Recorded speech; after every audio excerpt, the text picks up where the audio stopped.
We've had the great fortune of having Terri Lyne Carrington with us as our jazz artist in residence. For us, it was really a natural extension of how we're asking questions about the mind and brain and how we want to constantly be challenging ourselves to expand our line of inquiry into what it means to be human.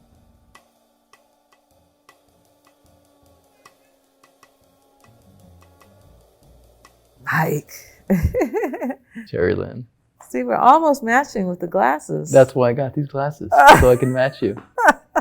That's funny. What made you want to do this in the first place?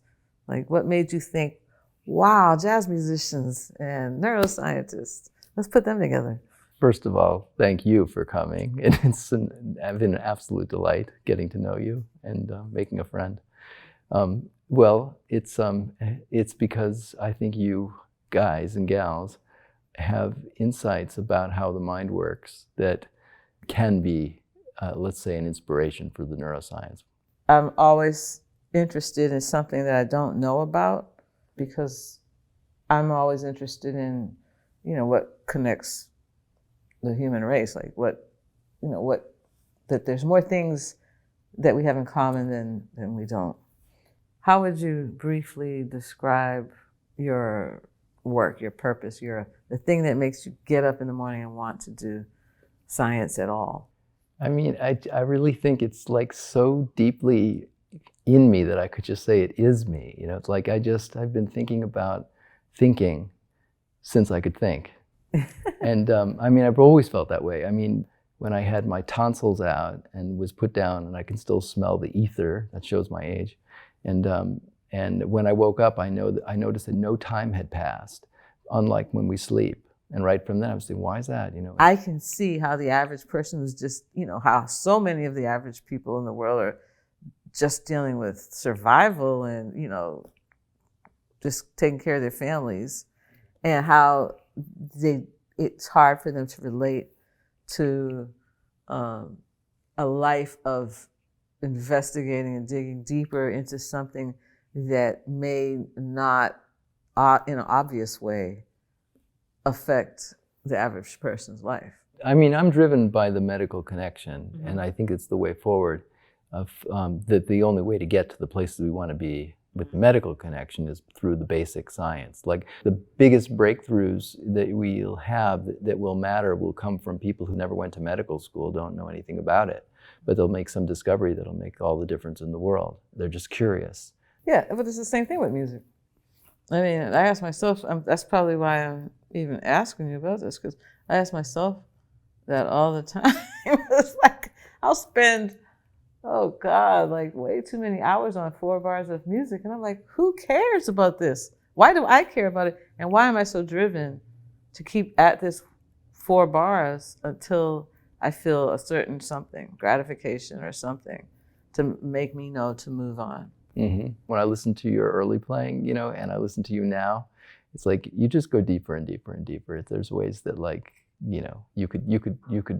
I could imagine you going for 90 minutes in the same solo and still never playing the same thing. It makes me think about the people that experiment more than others with their decisions. You know what I mean? Like, there are people that have the same information, basically the same language, musical language, but they make these decisions that aren't expansive. They choose to improvise or create something that's safe. But then there are the people that have the same information that, like you said a minute ago, you could imagine me playing 90 minutes without repeating myself.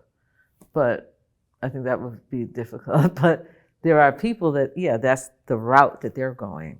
Some people are constantly trying to be more free in some way.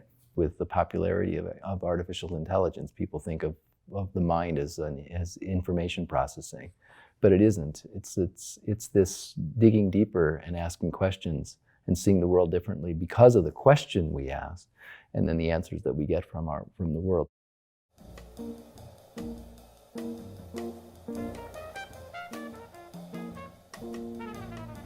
Could you explain to people that may not know, just about dopamine and how that worked with your research? So I think the big question that we were interested in is, how do you get better with practice, right? Like when you're learning a musical instrument, like you play, or a sport. And zebra finches are a perfect model. So these are songbirds that learn to sing their songs. And the way this works is that when the finch is a baby finch, the father finch sings the song to the baby finch. The male finch. The male. The baby remembers the father's song, but at the time he's too young to be able to sing. So all he can do is babble, just like a human infant. But the babbling gets better and better. It's almost like he's practicing.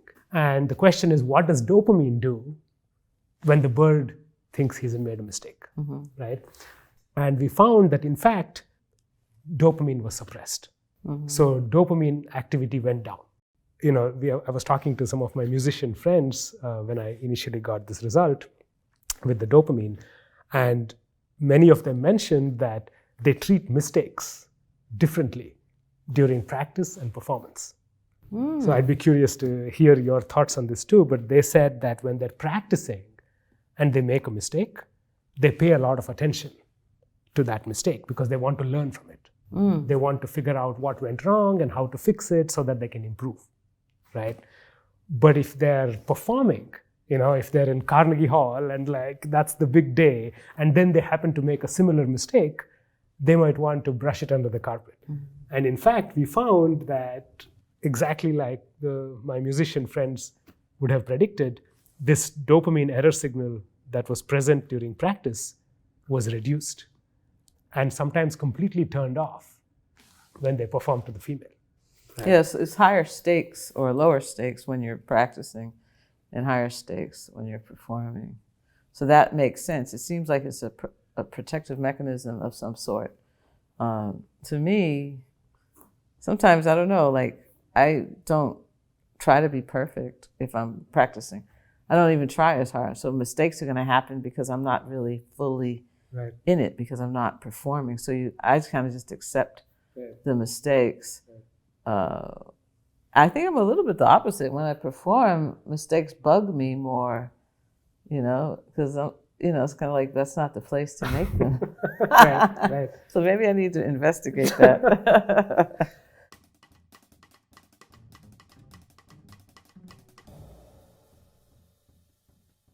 Do you think music plays a special role in helping us feel connected? I think so, because yes, you don't have to speak the same language. It is its own language that everybody can, they don't necessarily speak it, but they can all understand it to some degree, I think there are certain universal things that connect us. So I think that is definitely one of them. I can play any place in the world and it's relatable. And Angela Davis says that music allows us to feel that which we can't put into words. Can you talk about that? Are there experiences you've had where you felt a connection with another musician that you were playing with that formed through the music, or I imagine maybe even with the audience? I kind of divorced myself from audience connection for a long time, only because every audience is different, culturally. So if I grew up with my dad, who's very vocal. So when somebody's good, he's like, yeah, woo, I do know. So for me, that means that's what's good. So if I go to an audience and everybody's just sitting there, at first it's like, oh, wow, they don't like this, or they're not relating to this at all. But then they clap, then you're not sure if they're clapping to be polite or if it's really touched them. But then some people will come up to you afterwards and try to explain to you how much it's touched them. I know this is something you've been interested in, is this idea that there are certain aspects of music, of sound, that have a sort of comporting, transformative effect on our psyche. So I was reading on the Columbia website that your work tries to understand how memories of past experiences and plans for future action are organized in the brain and how this organization relates to healthy behavior and mental illness. That's right. What we're looking at, and our theory here, is that when you have those memories, you just stick them in the brain in every which way, like my bookshelf at home. But over time, your brain starts to rearrange those memories with respect to one another, more like how the library is organized. And meaning it's grouping things that are similar to each other in some way. It allows you to generalize. So this capacity to generalize is essential to human intelligence. We wouldn't be able to operate if we had to start from scratch every time we had a new experience. Like, can you imagine playing a gig and it's like every time I got to learn it from scratch when they change the key, Right. or when the hi-hat's at a little different position, or when it's not my favorite trumpet player, but it's that other person, you know? And so can you imagine if you had to learn from scratch? No, you don't have to, because we can generalize. Psychotherapy, which is part of what I do as a psychiatrist when I'm not a neuroscientist, in my view, is an act not of changing people's memories. We can't do that eternal sunshine of the spotless mind kind of thing. But we can help you rearrange them. We can help you group them together differently to, in effect, change the concepts that you derive from those experiences.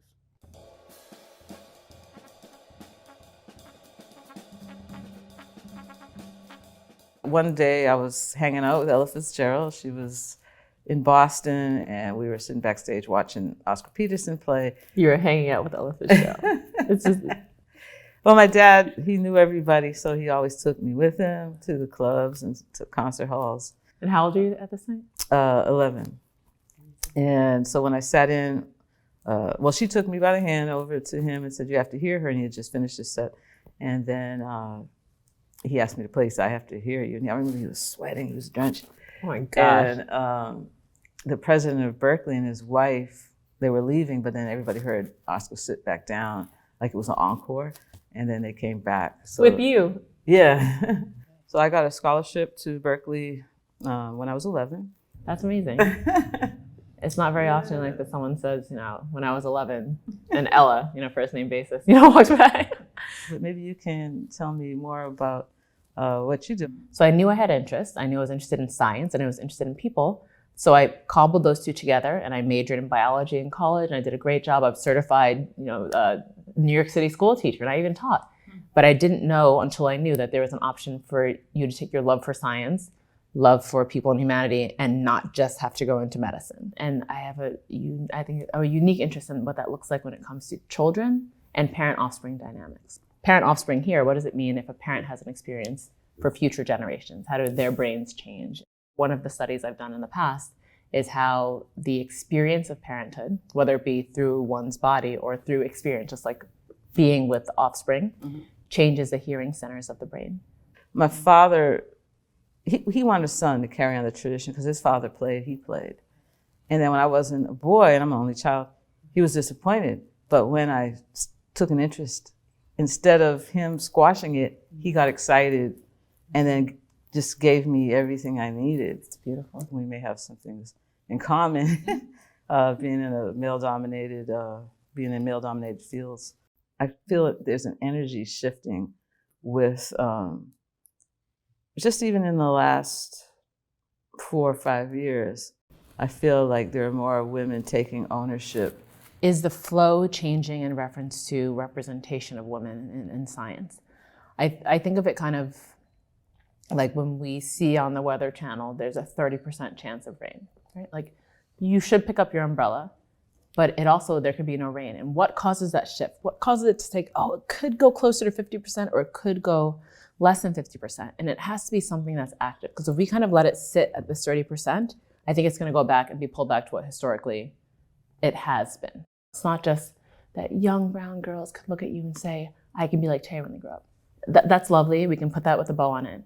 It's not just that. It's that your white male counterparts can say, this is what people can be in music. People who are not like me can see me in my position. Therefore, they can say, maybe I'll take a graduate student or a postdoc or someone of this lineage because Bianca's not doing too bad. Right. And how amazing would that be that it's not just all on your back to do that. It's not just on your shoulders to do that, but your colleagues can step up and say like, exactly. I wanted Terri as one of my prodigies.